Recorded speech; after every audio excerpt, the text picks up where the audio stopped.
अस्सलाम वालेकुम 7 क्लास बच्चे कैसे हैं? सब लोग ठीक ठाक हैं। उम्मीद है सब ठीक होंगे।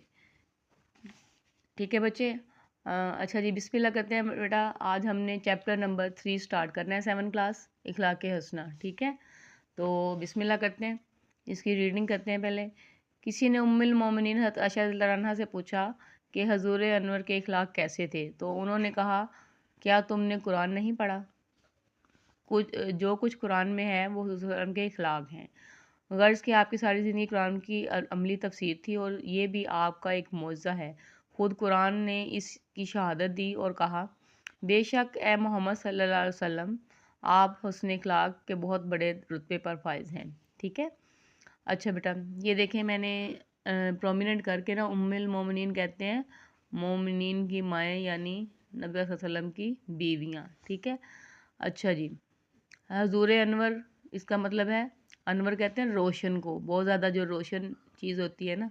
ये मैंने वर्ड्स मीनिंग जो है प्रोमिनेंट करके यहाँ पे लिख दिए हुए हैं। मौज़ा कहते हैं कोई भी मतलब हैरत अंगेज़ चीज़ का वाक़या होना या उसका ज़हूर होना। शहादत कहते हैं गवाही को। ठीक है बेटा। हुस्न इखलाक कहते हैं अच्छे इखलाक, अच्छा रवैया, अच्छा सलूक। रुतबा कहते हैं फ़ाइज़। ठीक है। अच्छा जी, खाकसार होता है सादा इंसान। खाकसार बिल्कुल बिल्कुल सादा इंसान जो होता है। मिलनसार मिलने वाला, बहुत प्यार से करने वाला। ठीक है। रहमदिल कहते हैं रहम करने वाले को। ठीक है। नरम दिल को, हमदर्द को। सही है। अच्छा बेटा, ये मैंने वर्ड मीनिंग इसके ऊपर ये देखिए प्रोमिनेंट किए मैं। छोटे बड़े सब से मोहब्बत करते। नहायत सखी, सखी कहते हैं जो बहुत ज़्यादा खुले दिल का, मतलब खर्च करने वाला हो। फ़याज़ जो है मतलब समझदार, अक्लमंद और दाना आदमी। ठीक है, समझ आ रही है। और दादो दहश कहते हैं नजसो अता, बख्शिश अता। ठीक है, जो कुछ बख्शते थे, हमारे नबी सल्लल्लाहु अलैहि वसल्लम किसी को अता फरमाते थे, तो ऐसे इंसान थे। ये आपकी खूबियाँ बयान की गई हैं। ठीक है, सखी, फ़याज़ और दादो दहश वाले इंसान थे। इम्कान भर सब की दरख्वास्त पूरी करते। इम्कान भर कहते हैं कि जहाँ तक हम सोच सकते हैं, बहुत मतलब जहाँ तक इम्कान हमें होता है, तो वो सब की दरख्वास्त पूरी करते थे। कभी रद्द नहीं फरमाते थे, कभी किसी को किसी बात से जवाब नहीं देते थे। इसकी मैं एक मिसाल आपको बताती हूँ बच्चों, कि एक दफ़ा जो है आप सल्लल्लाहु अलैहि वसल्लम रोज़ा रखा आपने, तो सुबह टाइम जो है सहरी टाइम आपके पास कुछ नहीं था, तो आपने सादा पानी पी के और एक खजूर खा के रोज़ा रख लिया। ठीक है बेटा। तो सारा दिन आप मेहनत मजदूरी करते रहे, इफ्तार के लिए जो है कुछ ना कुछ लाने के लिए काम करते रहे। शाम को जो है ज़ाहिर है काम जैसे हालात हैं हमारे, वैसे भी ऐसे ही मतलब हर कौम के साथ होता रहा है। उनके वक्त और उनके हालात के मुताबिक उनके काम भी ऐसे ही चलते रहे हैं कि मतलब जो कमाया वो खा लिया। ठीक है, आप सारा दिन काम करते रहे। उसके बाद शाम को जब इफ्तार का टाइम हुआ, तो आपके पास बेटा कुछ खजूरें थी जो आप रख के बैठे हुए थे कि मैं खजूर से इफ्तार करूँगा। ठीक है, इतने में बाहर सवाली ने सवाल किया, कोई भिखारी आया, उसने जो है अल्लाह के नाम पर कुछ मांगा। आपके पास वो जो खजूरें थी वो उठा के आपने उसे दे दी, और ख़ुद जो है नमक से रोज़ा इफ्तार करके तो आपने अल्लाह ताला का शुक्र अदा किया। ठीक है, आज आप देखें कि हमारे दस्तरख़्वान पे इतनी सारी इफ्तार के वक्त डिशेज़ होती हैं, इतनी सारी चीज़ें होती हैं, और फिर भी हम अल्लाह ताला को याद नहीं रखते कि ये अल्लाह ताला ने हमें सब कुछ अता फ़रमाया है, हमें रोज़ों की नेमतों से नवाजा है। ठीक है, तो शुक्र अदा किया करें बेटा। अल्लाह ताला ने जो दिया है, जैसा दिया है, अल्हम्दुलिल्लाह। ठीक है, और किसी की तरफ देखकर हसद का शिकार ना हुआ करें। अच्छा बेटा, तमाम उम्र किसी के सवाल पर नहीं नहीं कहा। मतलब किसी ने भी कोई बात, कोई सवाल किया है तो उसको उस पे आपने ना नहीं की। हमेशा हर किसी का सवाल जो है पूरा किया। खुद भूखे रहते और दूसरों को खिलाते। एक मरतबा एक सहाबी की शादी हुई, उनके पास वलीमे का कुछ सामान ना था। दूसरा वसल्लम ने इनसे फरमाया कि आयशा रज़ियल्लाहु अन्हा के पास जाओ और आटे की टोकरी मांग लाओ।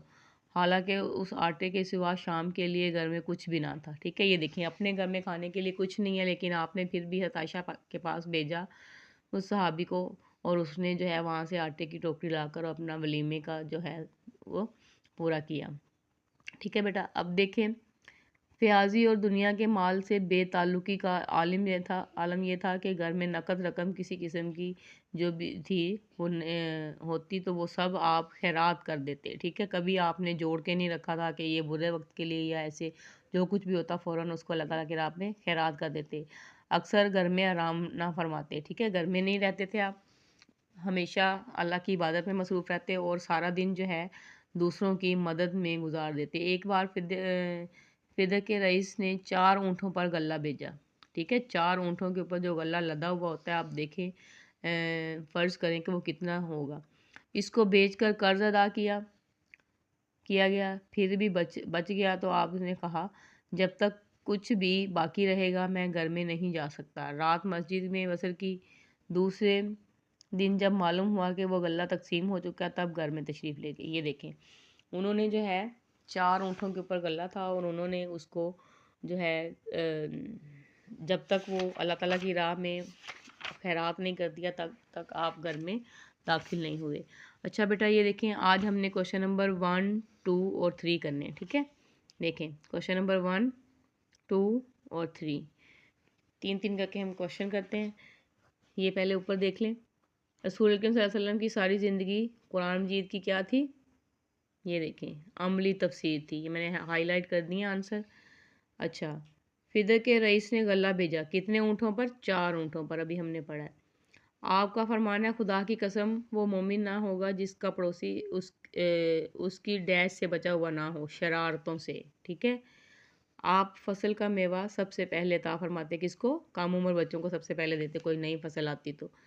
अच्छा जी, आपकी हयात तैयबा हयात मुबारका का अरसा लड़ाइयों में बसर हुआ 9 बरस। ठीक है, 9 बरस तक तो बच्चा जो है वो अपनी सेंसेस में नहीं होता है, तो 9 बरस तक जो है हयात मुबारका जो है उसमें कुछ अरसा जो है लड़ाइयों में बसर हुआ।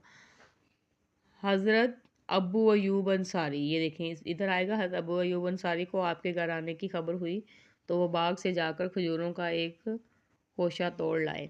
ठीक है, जिसको हम वो कहते हैं गुच्छा सा होता है। अच्छा बेटा, क्वेश्चन नंबर 1 है, इसका आंसर मैं बताती हूँ।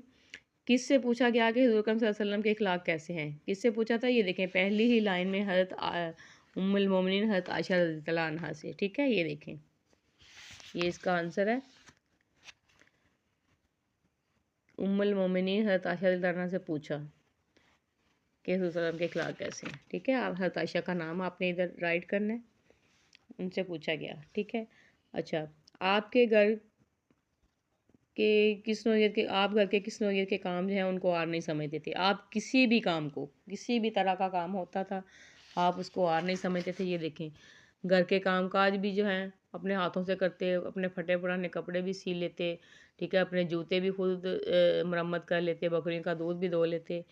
ठीक है, और मजमा में बैठे होते तो सबके बराबर बैठते, ये नहीं कि मैं नबी हूँ तो मैं मेंबर पे ऊपर बैठूँ। ठीक है, मस्जिद बनाने में और खंदक खोदने में भी आपने जो है सब मजदूरों के साथ मिलकर काम किया। अच्छा बेटा, हमारा तीसरा सवाल है, ये देखें, अभी हमने पढ़ा है, मस्जिद नबी के बनाने और खंदक खोदने में आप सल्लल्लाहु अलैहि वसल्लम ने क्या किरदार अदा किया? अभी हमने ये देखें लाइन पढ़ी है, ये मैंने हाईलाइट भी किया है। मस्जिद नबी के बनाने और खंदक खोदने में सब मजदूरों के साथ मिलकर आपने काम किया। ये हमारा तीसरा शॉर्ट क्वेश्चन है। तीनों क्वेश्चन बेटा अच्छे से राइट करें, दस्ते के ऊपर डेट अरेंज करें, सबका ख्याल रखें। ओके बेटा, अल्लाह हाफिज़।